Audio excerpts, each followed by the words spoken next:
ஒரு காலத்தில் பிரஷ்யா அப்படின்னு ஒரு தேசம் இருந்தது. இப்போ ஜெர்மனி இருக்குல்ல, இதோட பெரும்பகுதி ஒரு காலத்தில் பிரஷ்யாங்கிற பேரில் இருந்தது. அப்போ அதுக்கு அரசராக இருந்தவர் மகா ஃப்ரெடரிக், அதாவது ஃப்ரெடரிக் தி கிரேட் அப்படின்னு சொல்லுவாங்க. அந்த ராஜாவுக்கு ஒரு சந்தேகம். நாம் பல வகையான வரிகளை விதித்து வசூல் பண்ணுறோம், அப்படி பண்ணி வருமானம் குறைஞ்சிக்கிட்டே போகுதே, இதுக்கு என்ன காரணமாக இருக்கும்? இதுதான் அவருக்கு ஏற்பட்ட சந்தேகம். ஒரு சமயம் அந்த அரசர் தம்முடைய அமைச்சர்களையும் பிரபுக்களையும் தளபதிகளையும் கூப்பிட்டு ஒரு விருந்து வச்சார். விருந்து முடிஞ்சதும் அவங்கள பார்த்து இந்த சந்தேகத்தை கேட்டார். வரிகள் அதிகமாக விதித்து வருமானம் குறையறதுக்கு என்ன காரணம் அப்படின்னு கேட்டார். பல பேருக்கு இதுக்கு சரியாக பதில் சொல்ல தெரியல. அனுபவசாலியான ஒரு தளபதி எழுந்திரிச்சார். அரசே, அது எப்படிங்கிறத இப்போ உங்களுக்கு காட்டுறேன்னார். உடனே ஒரு பெரிய பனிக்கட்டி ஒன்றை தன்னுடைய கையில் எடுத்தார். அதை அப்படியும் எப்படியும் திருப்பி பார்த்தார். அப்புறம் அடுத்தவர்கிட்ட கொடுத்தார். அவரும் அதை அப்படியும் இப்படியும் திருப்பி பார்த்துட்டு அடுத்தபடியாக இருந்தவர்கிட்ட கொடுத்தார். இப்படியே இதை ஒவ்வொருத்தராக பார்த்துட்டு ஒவ்வொரு கையாக மாறி கடைசியில் மன்னர் கைக்கு போய் சேர்ந்தது. மன்னர் கைக்கு அந்த பனிக்கட்டி போய் சேர்ந்தப்போ அது கொஞ்சம் கொஞ்சமாக உருகி ஒரு பட்டாணி கடலை சைஸுக்கு ஆகிட்டுது. மன்னர் யோசனை பண்ணார், வரி அதிகமாக போட்டாலும் வந்து சேர்றது குறைவாக இருக்கிறதுக்கு என்ன காரணம் அப்படிங்கிறது அவருக்கு புரிஞ்சு போச்சு. காலம்தான் மாறிட்டு இருக்கே தவிர இந்த கையூட்டு வாங்குகிற பழக்கம் மாறினதாக தெரியல. இன்னொரு ராஜா இருந்தார். அவர் தன்னுடைய ராஜாங்கத்தில் லஞ்ச ஊழலே சுத்தமாக இருக்கக்கூடாது அப்படின்னு நினச்சார். அவர்கிட்ட பல்வேறு துறைகளுக்கும் பொறுப்பாக இருந்த பல பேரும் ரொம்ப சுத்தமாகவும் நேர்மையாகவும் இருந்தாங்க. ஒரே ஒருத்தர் மட்டும் எல்லார்கிட்டையும் லஞ்சம் வாங்கிட்டே இருந்தார். அவரை வேறு வேறு துறைகளுக்கு மாற்றி பார்த்தாரு. அந்த ராஜா என்னென்னமோ பண்ணி பார்க்குறாரு. எந்த வேலையை கொடுத்தாலும் அதுலேயும் லஞ்சம் வாங்கிறதுக்கு ஒரு வழியை உண்டு பண்ணிக்குவார் அந்த ஆள். ராஜாவுக்கு இது ஒரு பெரிய தலைவலியாக போட்டுது. இவர் என்ன பண்ணுறது, இவருக்கு என்ன வேலையை கொடுக்கறது, கொஞ்சம் கூட லஞ்சம் வாங்கிறதுக்கு சான்ஸே இல்லாத ஒரு வேலையை கொடுக்கணும் அப்படின்னு திட்டம் போட்டார். ஒரு நாள் அவருக்கு அந்த உத்தரவும் போட்டுட்டார். அதாவது அவருக்கு என்ன வேலைன்னா, கடற்கரையில் தான் அவருக்கு ஆஃபீஸ். அங்கேயே இருந்துக்க வேண்டியது. தினமும் எத்தனை கடல் அலை கரையில் வந்து மோதுது அப்படிங்கிறத கணக்கெடுத்து ராஜாவுக்கு தெரிவிக்க வேண்டியது. இதுதான் அவருக்கு வேலை. பேசாமல் அலையை எண்ணிட்டு உட்காந்துருக்கிட்டோம், அப்போவாவது அவர் லஞ்சம் வாங்குகிற சந்தர்ப்பம் இல்லாமல் போயிடும் அவருக்கு அப்படின்னு நினச்சார் ராஜா. இந்த ஆள் கடற்கரைக்கு போய் டியூட்டியில் ஜாயின் பண்ணிக்கிட்டார். ஒரே மாதத்தில் அங்கே சொந்தமாக ஒரு பிரம்மாண்டமான மாளிகை கட்டிவிட்டார். ராஜாவுக்கு இது பெரிய ஆச்சரியமாக போச்சு. அலையை என்ற வேலையில் அந்த ஆள் எப்படி பணம் சம்பாதிச்சார் அப்படின்னு விசாரித்து பார்த்தார் அக்கம் பக்கத்தில். அந்த ஆள் என்ன பண்ணியிருக்கிறாருன்னா, கடற்கரையில் போய் பொறுப்பை ஏற்றுக்கிட்ட உடனே அங்கே இருந்த மீனவர்கள்கிட்ட எல்லாம் இந்த கரையில் வந்து ஒரு நாளில் வந்து மோதுகிற அலைகள் எத்தனை அப்படின்னு கேட்டிருக்காரு. அது எப்படிங்க தெரியும்னு இருக்காங்க அவங்க. தினமும் அந்த எண்ணிக்கை தெரியணும். நம்ம ராஜாவுக்கு தினமும் அறிக்கை அனுப்பணும், டெய்லி ரிப்போர்ட்டு. தவறுனா நீங்கள் இந்த கடலில் போய் மீன் பிடிக்கிறதுக்கு ராஜாவோட அனுமதி கிடைக்காது அப்படின்ட்டுருக்கார். உடனே மீனவர்கள்லாம் பயந்து போட்டாங்க. கடலுக்கு போகிறதுக்கு அனுமதி இல்லைன்னா பட்டினி கிடக்கிறது மாதிரி ஆகிடுமே. மெதுவாக அந்த ஆளுக்கிட்ட போனாங்க. காதோட காதாக சொன்னாங்க, ஐயா, எங்களால் வந்து கடல் அலையை வந்து எண்ண முடியாது.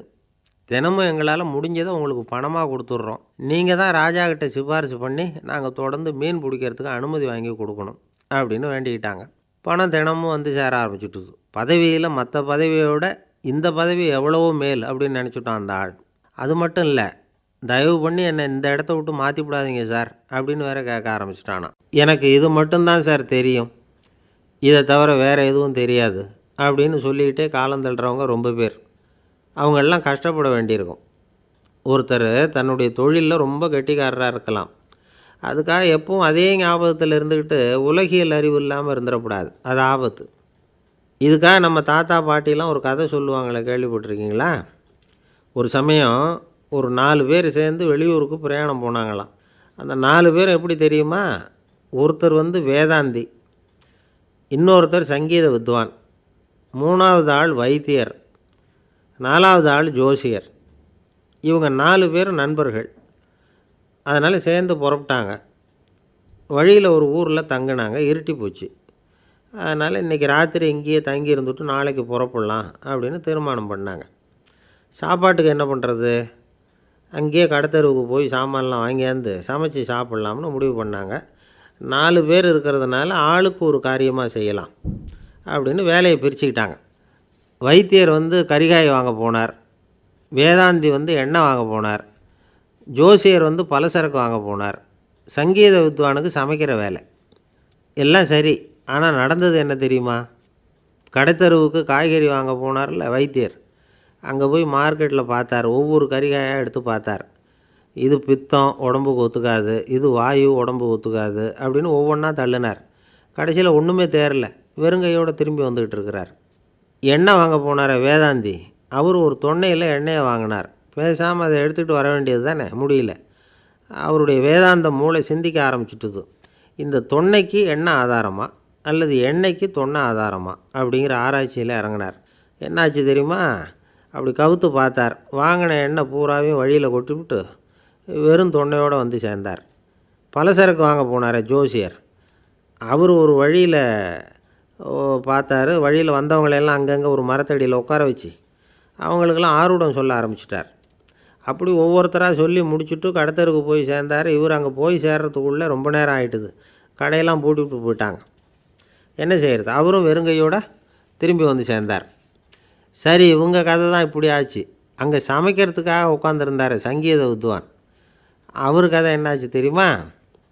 அங்கே அவர் அடுப்பை பற்ற வச்சு ஒலையை கொதிக்க வச்சார். அதாவது ஒரு பானையில் தண்ணியை ஊற்றி அடுப்பில் வச்சார். அது கொதிக்க ஆரம்பிச்சிது. தண்ணி கொதிக்கிற சத்தம் இருக்குதுல்ல, அது இவருக்கு தாளம் போடுறது மாதிரி இருந்தது. ஒரே குஷி, பாட ஆரம்பிச்சிட்டார். பாடிக்கிட்டே உற்சாகமாக கையில் இருந்த கரண்டியால் அந்த பானையில் தட்டினார், தாளம் போடுறதா நினச்சிக்கிட்டு. அவ்வளவுதான், பானை பட்டுன்னு உடஞ்சி போச்சு. தலையில் கையை வச்சுக்கிட்டு அவரும் உட்காந்துட்டார்.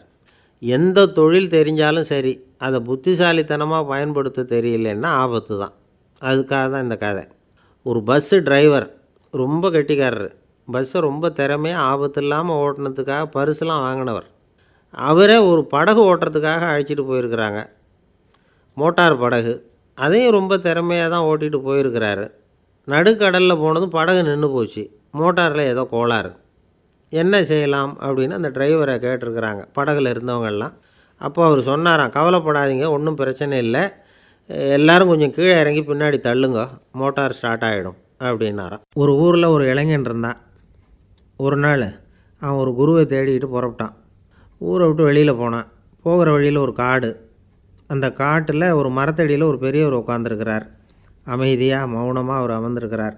இந்த பெரியவரை விசாரிக்கலாம், குருவை தேடி கண்டுபிடிக்கிறதுக்கு இவர் ஏதாவது ஒரு வழி சொல்லி கொடுப்பார் அப்படின்னு நினச்சிக்கிட்டு அவரை நெருங்கினான். ஐயா, எனக்கு ஒரு குரு தேவை, எங்கே கிடைப்பார்? அவரை எப்படி அடையாளம் கண்டுபிடிக்கிறது? அதை பற்றி ஏதாவது விவரம் சொன்னீங்கன்னா நான் கண்டுபிடிச்சிக்குவேன் அப்படின்ட்டுருக்கான். பெரியவர் நிமிர்ந்து பார்த்தார். தம்பி, அது ரொம்ப சுலபம். அவர் வயசானவராக இருப்பார், என்னை விட சுமார் 30 வயசு அதிகமாக இருக்கும். அவர் ஒரு மரத்தடியில் தான் உட்காந்துருப்பார் அப்படின்ட்டுருக்கான். சரிங்க பெரியவரே, அது என்ன மாதிரியான மரம், எப்படி இருக்கும் அப்படின்னு கேட்டிருக்கான். பெரியவர் அந்த விவரங்களையும் சொல்லியிருக்கிறாரு. அது மட்டும் இல்லை, சந்திக்கிற நாள், நேரம், வினாடி முதற்கொண்டு எல்லா விவரங்களையும் துல்லியமாக சொன்னாராம். இவ்வளவு விவரங்களை இவரால் எப்படி சொல்ல முடியுது அப்படின்னு இவனுக்கு ஆச்சரியம். இருந்தாலும் அந்த பெரியவர் கடைசியாக ஒரு விவரம் சொன்னார். அது என்ன தெரியுமா? எப்படியும் நீ அவரை சந்திக்கிறதுக்கு ஒரு 30 வருஷம் ஆகும் அப்படின்னு சொல்லிவிட்டாராம். ரொம்ப நன்றிங்க பெரியவரே அப்படின்னு சொல்லிவிட்டு அந்த இளைஞன் புறப்பட்டுருக்கான். இப்போ அவனுக்கு குரு பற்றின விவரம் எல்லாம் கிடச்சிட்டுது, சந்திக்கிற நேரமும் தெரிஞ்சுட்டுது. ஆனால் 30 வருஷம் அவரை தேடி அலைய வேண்டியிருக்குமே. அவன் தேட ஆரம்பித்தான். காடு மலை எல்லாம் சுற்றி அலைஞ்சான். பல வருஷங்கள் தேடினான், அழுத்து போயிட்டான். கடைசியில் அவனுக்கும் வயசாகிட்டுது. கடைசியில் தன்னுடைய சொந்த ஊருக்கே திரும்பி போய்கிட்டு இருந்தான். அங்கே ஒரு மரத்தடியில் அவன் தேடிக்கிட்டு இருந்த குருநாதர் கிடைச்சார். யார் அவருன்னா, 30 வருஷத்துக்கு முன்னாடி வழி சொல்லி கொடுத்தாரில்ல அதே பெரியவர். அவருக்கு இப்போ 30 வயசு அதிகமாக இருந்தது. அதே மரம். அன்னைக்கு பெரியவர் சொன்ன அடையாளம் இப்போ பொருத்தமாக இருந்தது. இப்போ அந்த பெரியவர் சொன்னார், சரியாக வந்து சேர்ந்துட்டேன், வா, உனக்காக தான் நான் இவ்வளவு காலமும் காத்துக்கிட்டு இருந்தேன் அப்படின்னாரான். என்ன சொல்கிறீங்கன்றிருக்கான். 30 வருஷத்துக்கு முன்னாடி என்கிட்ட வந்தியே, அப்போவே என் காலம் வந்து முடிஞ்சு போயிருந்தது. அப்போவே என்ன உனக்கு அடையாளம் தெரியல, அதனால் இவ்வளவு காலம் உனக்காக காத்துட்ருக்கும்படி ஆகிட்டுது அப்படின்னாராம். ஐயா, அப்போவே நீங்கள் சொல்லியிருக்கலாமே, இதுதான் 30 வருஷம் கழித்து நீ சந்திக்க போகிற இடம், நான் தான் உன்னுடைய குரு அப்படின்னு சொல்லியிருக்கலாமே அப்படின்ட்டுருக்கான். அந்த பெரியவர் சிரிச்சுக்கிட்டே இதுக்கு பதில் சொன்னாராம். நான் எவ்வளவோ விவரமாக தான் சொன்னேன், நீ சரியாக புரிஞ்சிக்கல. காரணம், அப்போது நீ போதுமான அளவுக்கு பக்குவம் பெற்றிருக்கவில்லை. அதனால் புரியும் சக்தி இல்லாமல் போயிட்டுதப்போ 30 ஆண்டு காலம் நீ அலைஞ்சி தெரிஞ்சிருக்கிற. அது காரணமாக இப்போ உனக்கு அந்த பக்குவம் வந்துட்டுது. அதனால தான் அடையாளம் காண முடிஞ்சுது, நானே உன்னுடைய குரு அப்படின்னாராம். இதிலேருந்து என்ன தெரியுதுன்னா, ஆன்மீகத்தில் மாணவனாக சேர்றதுக்கு கூட ஒரு பக்குவத்தன்மை தேவைப்படுது. ஒரு பெரிய ஞானி, அவர்கிட்ட சீடனாக இருக்க ஒருத்தன் வந்தான், எதிரில் நின்னான். ஞானி அவனை வெகு நேரம் உற்று பார்த்தார். அப்புறம் சொன்னார், சீடனாக இருக்கிறது ரொம்ப சிரமம்னார். நான் தயாராக இருக்கிறேன்னா.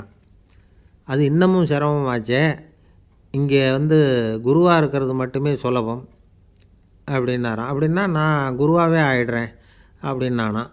இது போலவே இந்த காலத்தில் கதை ஒன்று உண்டு. ஒரு பள்ளிக்கூடத்தில் வகுப்பு ஆசிரியர் மாணவனை திட்டிக்கிட்டு இருந்தார். டேய், நீ 100க்கு 10 மார்க்கு தான் வாங்கிக்கிட்டு இருக்க. இவ்வளவு மோசமாக நீ படித்தா கடைசியில் மாடு மேய்க்கிறது கூட லாய்க்கு இல்லாதவனா ஆகிடுவேன். அதுக்கப்புறம் என்ன செய்ய போகிற?